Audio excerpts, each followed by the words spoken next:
adding MFC components to your dialog. So now let's add some components to that dialog and start to customize it. So I'm going to double click over here, and I'm going to click on over here. And I'm going to just go through, and you can look at the property sheet here. Let's see, I'm going to change this, and we'll call it game. Whatever we're going to call the game, I guess.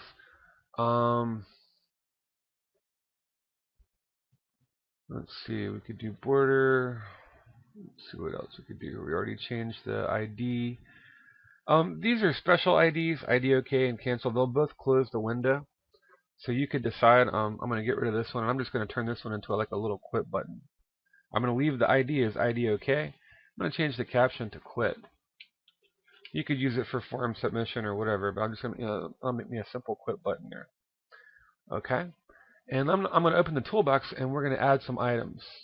All right, so I'll try to add a couple of different items here, examples. So a cEdit control, right, from the cEdit class of objects, or what's called an edit control in the toolbox, which is from the cEdit class. You can take input from that. And that's one way to do a cEdit control. And I'm going to come down here, and I'm just going to name it CE input. Okay, that's kind of my method to my madness, or whatever. I like to prefix everything with little, whatever class of object it is, and then an underscore. And then I'm going to come over here, and let's see, I'm going to add another edit control. And this is kind of like a text area in Java. I'll compare this to Java because I like, I use Java a lot, or I like Java, but this would be like a JText field, and this would be like a JText area with a JScroll pane if you had the scroll bars.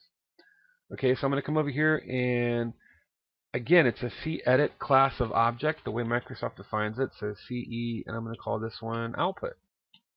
Imaginative, huh? All right, so I'll call that CE as the ID. And these are important because Visual Studio will write these in the resource.h header file. And I'll have to make sure, go through and check, make sure I don't have duplicate IDs. And then I'll have to use a function called getDialogItem to set up pointers to these, and then they'll be ready to use in my interface. Okay, and you can control the text alignment if you want. I'm going to leave it to the left there. But a couple of things I'm going to change to make this sort of like a text area. I'm not going to take input, so I'm going to change read only from false to true, and that's why it turned gray there. And then I'm going to change multi-line from false to true, and that'll allow multiple lines of text in that cEdit control. If I didn't do that, then it would keep all the text on one line. So I have to set multi-line to true. And that'll just give you an idea or an example of some of those components. Okay, and then let's see what else might I do here. I'll just add a button. I almost said J button. Whoops. I'll just add another button over here. And let's change the caption. We'll change it to start. There we go. And we'll come down here. And this is from the C button class of objects. So I do CB, not to be confused with combo box, but CB start would be my ID for that. So that's 3 different objects, and I'll show you another example at the end with like list boxes and combo boxes a lot more. But I'm trying to keep this brief, folks. I'm not trying to waste your time. I'm trying to be, okay. So that'll give us several objects with which I can demonstrate setting up pointers in in this hacked MFC wizard code. So with those resource file objects added to my dialog, I'm going to just rebuild the project. And that'll rewrite the resource IDs in the resource header file. Okay. I'm going to hop back on over to Solution Explorer. I'm going to close this temporarily, and I want to open up my resource header file in a text editor. I just want to check my IDs. Now, sometimes when you rename things, you'll get duplicate IDs. That normally doesn't cause you a problem, but every now and then it does. So one of the telltale characteristics, if you're hacking your MFC code, and you click the go button, and instead the function for the attack button runs, you may have duplicate IDs. So you want to check your resource header file. Another thing is the wizard will usually call it IDD, IDC, blah blah blah, and then postfix it with a number. Well, in this case, I like to prefix it with the class of object it is. CE for cEdit, or CB for C button, or CBB for C combo box, or whatever. You don't have to do that. It's completely not necessary. But if you're going to bother to hack the MFC wizard code and not use the bloated wizard-generated code for your projects, then you might want to go ahead and do this too. It's just a way of personalizing your resource file objects, as well as it just makes it easier for me. Otherwise, I have to constantly go back and forth between resource file objects and header files and source files, trying to figure out or remember what I named what. Whereas if I kind of give it my own system, whatever you use, Hungarian notation or whatever, the way I prefix it here, you come up with your own system, whatever. If you do it that way, then you can minimize the jumping around you have to do between files, because you just kind of, you can look at it and okay, I know what that is. Or logically, I know how I do things, and I know what I named that. But it's completely optional. Okay, sorry, I didn't mean to waste so much time on that. Let's move on. All right, so we have a basic bare bones interface here. If we run it, it just pops up and whoop, there it is. It doesn't do anything. So to do anything, to use it with our programs, our applications, our games, we have to set up pointers. Everything in the MFC works by pointers. Now I'm going to set up some global pointers, and it just needs to be, or match the resource file objects that we have here. Okay. So what have we got? 2 cedit controls and a C button so far. And I'll do other objects later. I'll show you some other apps at the end. But to try to save time and move it along faster, I'm just going to do these 3 right now. So 2 cedit controls, I would need 2 cedit pointers. They cannot be the same name as the resource file object. So in other words, what am I saying? If I come over here and if I called that CE_input, I could not call my pointer CE_input. Capiche? However, I could say P input, which is my usual MO. Alright, next, this cedit control, I'm going to make a pointer to a P output. Okay? And then that'll cover this and this. And then what about my start button? That's a C button class object. So again, I'm just going to make this time a pointer to a C button. And we'll call it start, P start. Now, I make these globals. If you chose, you could define them locally inside of each function. If you did, you would have to do this, and then you'd have to use a function called getDialogItem and set the pointers up in every single function. Because remember, it's an issue of scope. If you make these local in a function, when that function ends, they'll be destroyed. They will no longer persist. If you make these globals as pointers, they will persist in memory. And so you only have to do it once. So I make them global, and then I do it in on_init_dialog, and then I don't have to worry about it again. I can use that window, that form for the duration of the application. Now, if you're being security conscious, that might not be the most secure way to do things. You might want to minimize your globals. But for making a simple game or a simple app that's not security related, that's a very convenient way to do it, because you only have to do it one time. Okay? So I'm going to go here, and I want to do it after I call on_init_dialog from the parent class object here. Game form, remember, it inherits from CDialog. And I need to associate these pointers with the objects on my interface, on my CDialog object in my resource file. So to do that, we'll take the first pointer, which was P input. Okay? And I'm going to say equals. And I have to do some typecasting because I'm going to use a function called getDialogItem, which simply returns, sort of a pointer to a parent class, sort of object or a more generic object. So I have to convert it, and I have to cast it to a cedit. And this is the way the wizard does it if you look, but we're just hacking around and doing it manually. All right, so I have to convert it or cast it to a cedit control. Then I call my function getDialogItem, and it's not the full word, but it's getDLGItem. Okay, and then into the semicolon, and the parameter or the argument that I pass in is the resource file object name. So I go back to my resource file, look here, or you can look in resource header file, whichever way. It's CE_input, all caps, right? I'm just going to copy and paste that. Okay, so that's how I set it up.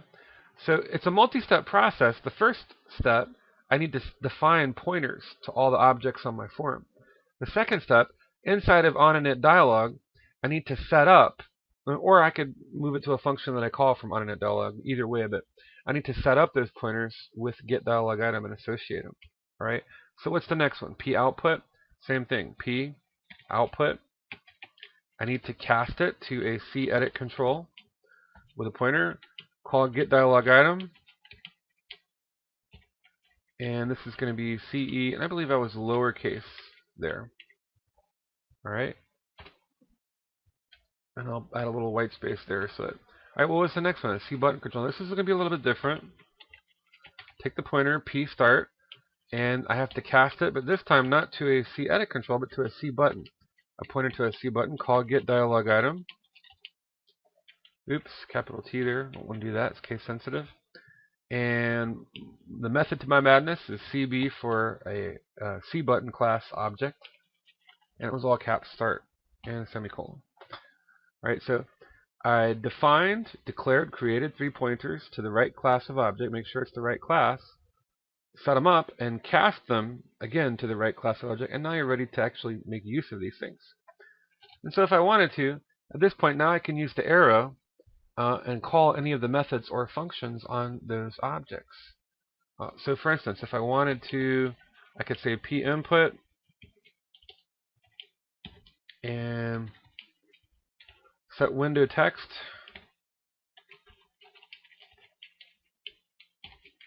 Not test, text. I cannot type and talk at the same time. I need to work on that. Alright. And now you could do this in 2003.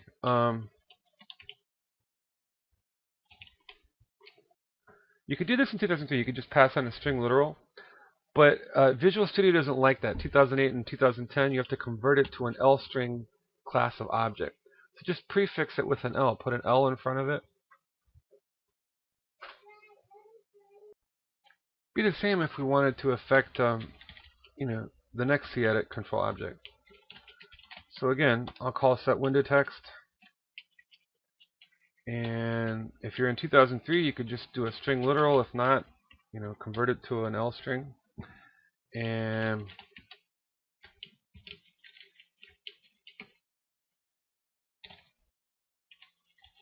we'll just say click start to begin. Okay. Let's just give you an example. Handling events and message triggers. Now let's say you want to handle an event. Again, it's tempting to use the wizard to generate events. Remember that everything in the MFC in Windows works with messages. So you have message IDs, and that's here in this resource header file. Well, I can't open. Let me have to close this here. I can do all this without crashing Visual Studio. All right, so these are message IDs, all right, and they get transmitted, and it listens for messages. And then you have to have message handlers, and you map those message handlers in these macro tags, right? The message map tags, right? It's just like Windows macro code.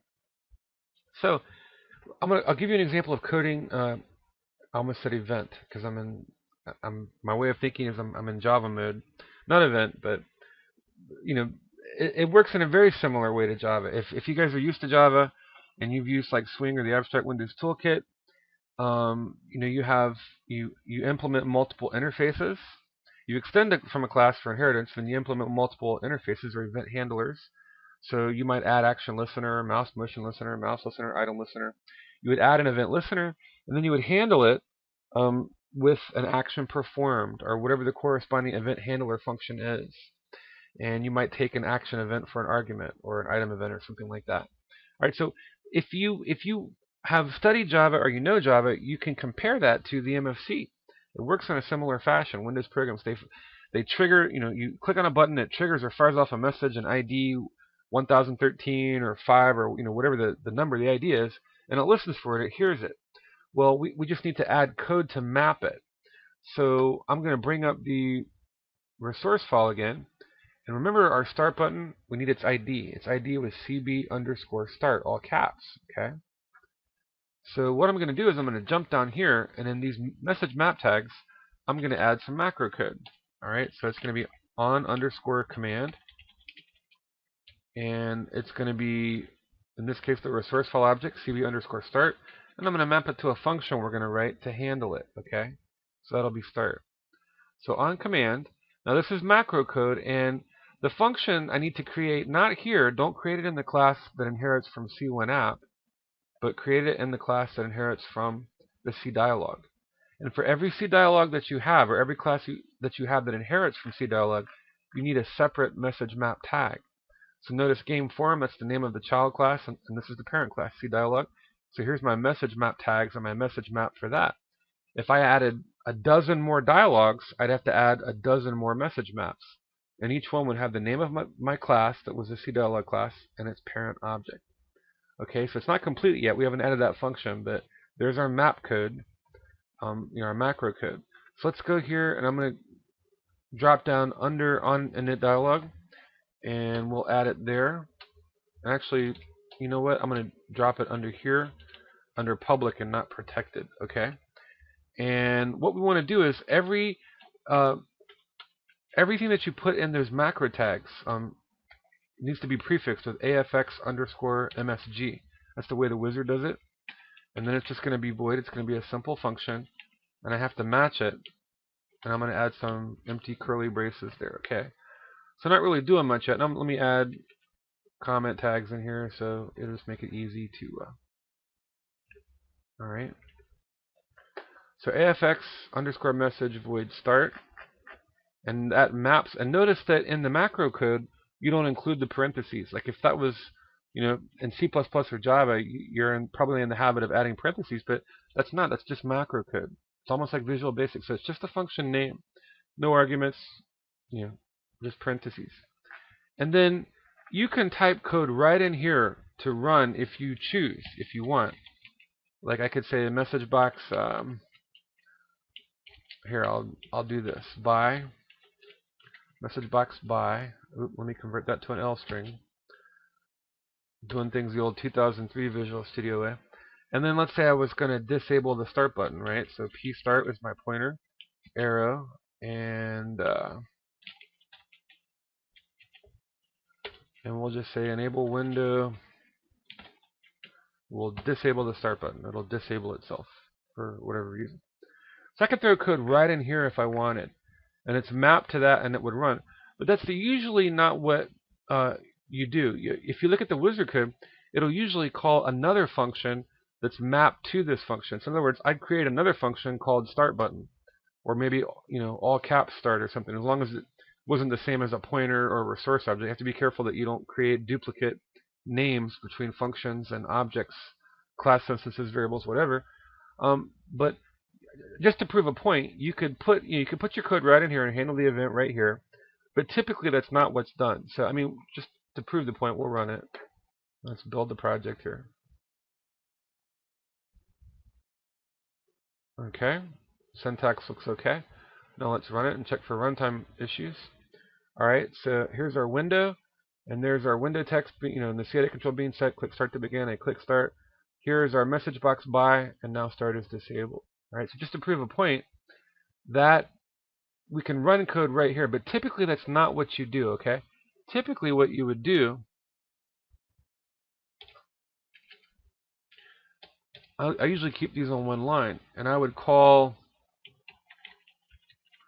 I don't know, maybe it's just the Java influence on me or something, but start button, I'd write me a function like something along the lines of that. And I would just put, if I had 20 buttons on my form, I'd put single line statements all the way down, or function declarations, AFX_message for every single button. Start, cancel, quit, load, save, whatever, attack, defend, whatever project, game, application it was. I'd do this, and then I would simply map it. So then I come down here, and I can be a little bit more selective, and it just kind of gives me a gateway to other event code, or message code that would be based on other objects in the MFC form. So if I chose to do that, then I just make my empty function here, add my curly braces, and put my code here. Same thing, but this is a common way you'll see people do things, and also you'll notice the wizard does that a lot. There's a lot of indirection going on with the pointers, but so if I had 20 buttons, it would just be one line of code here. Like if I had another button as an example, I'll copy this, and let's say that I also had a load button or something, whatever. So then load, and then I'd write a function called load button, and I'd put that underneath this function. I'll show you an example in a minute. And then I'd have to map it. I'd have to map the next one. That would be start. And then I'd add another on command down here. I'd come down and I'd add load and so forth. Okay, but that's enough to give you the idea, just sort of the general principle or the general idea.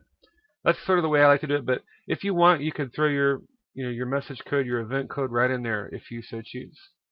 All right, and so that will give you some pointers, and that'll get you started. Kind of hacking your MFC code and just creating some smaller, more streamlined applications for just little projects and things. Here's some other examples of hacked MFC boilerplate code. Okay, I'll give you some more examples. This is, for a game I'm doing, and I'll show you the interface here. Okay, and this is just for sort of like a little Digipet, aka Pokemon type game interface that I was thinking up. These are just the stats, and here's my class hierarchy, ADTs, different buttons that let you interact with, the pet objects that you create in the game. Typical buttons, load, save, whatever else that you need. So there's typical interface that's been set up there. And then if I go through here, this is a little bit more developed, okay? And also, depending on what you add, in order to create pointers to certain objects, like I threw a progress bar and a C slider control in here, I had to add this header file. And the wizard will do that, but if you're hacking your MFC projects, you're going to have to do that yourself. All right? And, that's the downside. Of course, the good side is you get a much smaller, streamlined project. But so that header file, these were, C static for just a static label, static text controller label. C edit, C static here. There's a picture box in here, by the way. These are all C static labels, but this is actually a picture box. But you can use a pointer to a C static control to access a picture box. Okay, it operates in the same fashion. A progress control, slider control, and again, I had to add this header file in up here to generate these pointers down here to declare them. Combo box, list box, C buttons, all these pointers. And then I wanted to modify the font and the color. So I needed 2 C font objects and a C brush object. Okay. Everything else is relatively the same, except that because I had many more items on this form than on the previous example I was showing you, I wanted to split it up into multiple functions. So I have one called setup interface pointers and one called initialize the interface. So setup pointers just does that. It takes all those resource file objects and sets up the pointers to them. I'll scroll through slowly, so if you need to pause, you can. Alright, so it's just setting up all the pointers with get.dialog item, casting them to the right kind of object, and setting them like so. Then and only then, after I set up the pointers, do I want to call this. If I didn't, it'd crash. It'd be a null object. If I didn't call get.dialog item on any of those resource objects and then I tried to do something with it, like set window text or enable or disable it, it would just crash at runtime. Wouldn't necessarily be a syntax error when I compiled, but it would crash at runtime because it would be like a null pointer or a null object. So be careful, set everything up, and then once I did that as an example to show you how to manipulate things with the pointers, I did initialize interface here. So if I drop down in initialize interface, let me stretch this over here so you can see. Alright, so I'm setting window text, and I'm also calling setup fonts and colors, and ooh, should have left the D there. We got a D there. I never learned to spell. But anyway, alright, so these are the slider control and the progress bar. So I'm just giving you an example of set position. This is an example of the combo box and the list box. Alright, so I'm just adding items with add string and then enabling and disabling buttons. Alright, so that's all. But I could, if I did any of this before this completed, crash. You understand? Because I have to set up those pointers first, and then I'm good to go. Alright, so what about setup fonts and colors? If I drop down here, setup fonts and colors, I just want to color the background here and the text and all. And I'm going to have large text, Comic Sans MS for the main output box, and then smaller text for the other areas, just Arial. So 2 font objects, and the MFC is picky about the way that it sets this up. If you look at the wizard code, so I tried to simplify it as much as I could. I just remember I added a couple of globals up here, 2 C font objects and a C brush. So I tried to strip it down and simplify it as much as I could, but believe it or not, this is just kind of the way the wizard does things. So I have to take this and as a pointer to a it's a temporary pointer to a C font object, and I have to pass it the address of my global. It's just the way that the wizard does that. Kind of funky, but okay. So going through that, and then I take my pointer and I'm going to set my font on the output, big font, and the rest of them are just going to have small font all the way down. Okay. Now the other thing is to color it. This pet brush is it's a RGB value, so you can look those up online for any color that you need. 000 or 255, all on, all off, whatever, or any combination of the 3, red, green, and blue. But I made my brush there. Now, to color backgrounds and other objects, here's another thing that I need. And This is disabling the buttons. Enable window false disables the button. Enable window true enables the buttons. That's all those functions do there. But when I come down here, you need to add this function in just as it is. This is what the wizard does, all right, for color. But HBrush on CTL color, and then this is wizard generated code. You need these pointers. They're specific. They're special. You need the switch statement and CTL color from the argument here. And then I'm just just giving you examples of setting different items on the edit static, controls, cEdit, cStatic controls, and on the dialog object itself. Okay. And there are some limitations here. For instance, you can't really the MFC is kind of primitive as sometimes in terms of interface design. And it's not like NetBeans where you can just easily change the color of a button, either using a color swatch or just using RGB values. You can use C bitmap buttons, and then you can create any button you want in Photoshop, and make it any color that you like in graphical. But the plain old C button class objects, although it will let you set the color, it doesn't really show up on the interface. Just one of those issues with the MFC. But you can do coloring, some limited coloring of the interface this way. So HBrush on CTL color, and in addition to this, I need to add an entry into my message map on WMCTL color so that it hears that and then runs this function and uses that to color the dialog. So that's just setting up fonts and setting up colors and mapping everything here. Okay, those are really the only items that have changed. And then I've just added some of these items in. I have an inheritance hierarchy which I have to convert over to use the interface. But that'll be a whole nother tutorial, a whole nother project there in and of itself. Alright, so let's build the project, check for syntax, and run it and see what it looks like. Okay? Alright, and again, if I have any null pointers or any null objects, it'll crash. I'll notice that at runtime. So those are the things that you want to look for, but let's go ahead and test it. Okay? Alright, so here's my interface, Virtual Pet 2.0, and here's my list box, here's my combo box, and then quit and start, and if I click start, it enables all the buttons there. And I'm ready to go as far as coding the rest of my project. Alright, enables the slider control and so forth, radio buttons.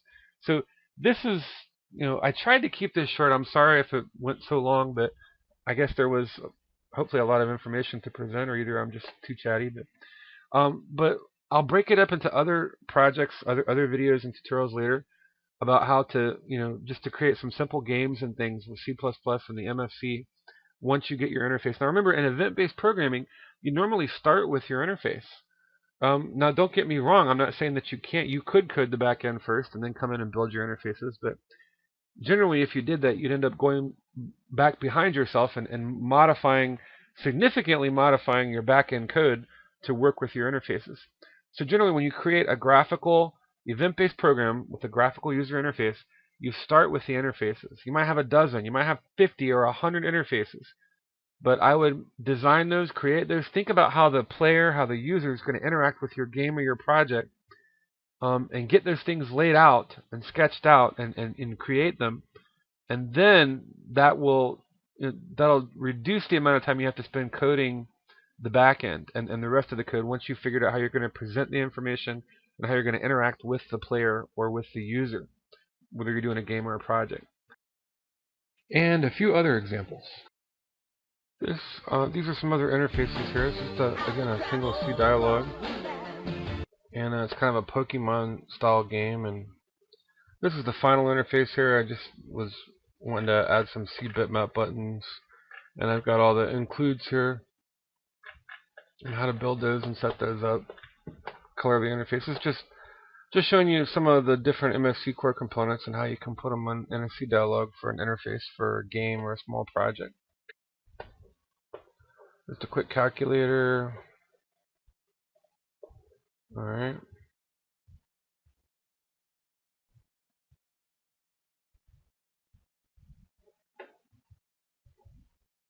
Okay. In which case there's multiple C dialogues. There's one for the little giant here, one for the dragon. In this case there's load and save. Just a way to do that. there's a separate class that derives from CDialog for each window, or each dialog that opens up, and it has its own message map tags, and I just do it all in the same file. Okay. It's still pretty short. Remember, by the time you get down here. But those are just the project listings, and here I'll just launch that and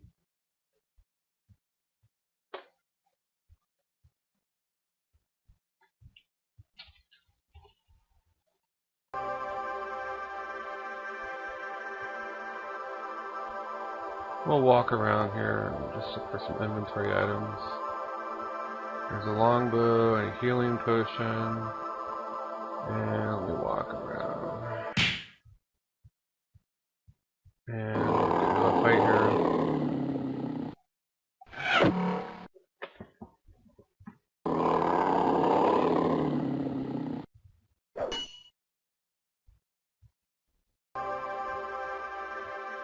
Alright, so I defeated a single lone giant. Blah blah blah. And here's one to save, and we'll just create a save file.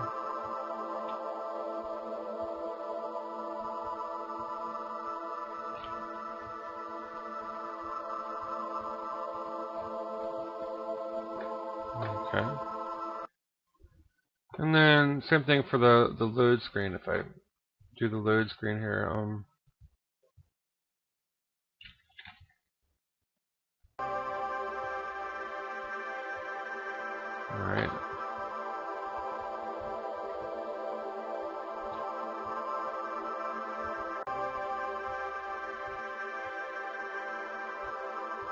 It throws me back in the original location, and there's my inventory items and such, but just picking up different inventory items and showing you what you can do.